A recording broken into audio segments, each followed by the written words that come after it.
ఎందుకు భయపడుతున్నారు? నేనేనండి. నువ్వెప్పుడొచ్చావు? ఇప్పుడే. పట్టపగలే కిటికీలన్నీ మూసేస్తున్నాయి.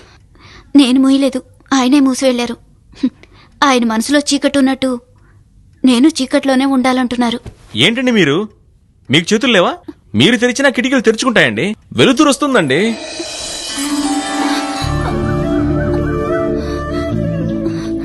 ఈ వెలుగులో ఈ ఇల్లు అందంగా ఉందో లేదో కానీ మీరు మాత్రం చాలా అందంగా ఉన్నారండి.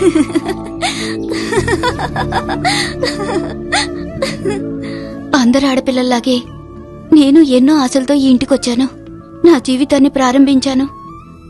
చాలా ఆలస్యంగా తెలిసింది, నేనొక భర్తకి భార్యగా ఇక్కడికి రాలేదు, ఒక పోలీస్కి ఖైదీగా వచ్చానని. అలవాటైపోయింది. ఏనుక్కాలికి గొలుసు కట్టినట్టు పడేశారు. దాన్ని తీసేసినా ఆ ఏనుగు అక్కడే ఉంటుందట. అలాగా. సంతోషం అనేది మనసులో మాత్రమే ఉండదండి, బయట కూడా ఉంటుంది. మన ఏరియా కుర్రాళ్ళందరూ ఈ సంవత్సరం తిరునాళ్ళకి ఏర్పాట్లు చేస్తున్నారు. మీరు కూడా ఆ తిరునాళ్ళకి రావాలని నా ఆశ. ఆ రోజు మీరు గుడికి కట్టుకుని వచ్చారే పసుపు చీర, అది మీకు చాలా అందంగా ఉంటుంది. నేను ఆ పసుపు చీరనే కాదు, వేరే ఏ చీరని కట్టుకుని బయటికి రాలేను. అయ్యో, అయితే నేను ఇక మీద మిమ్మల్ని చీరలో చూడలేనా?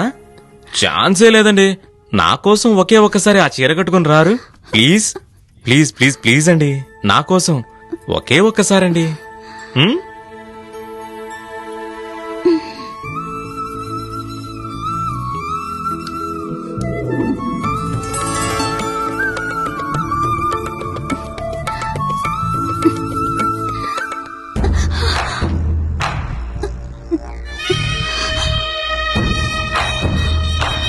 ఏంటే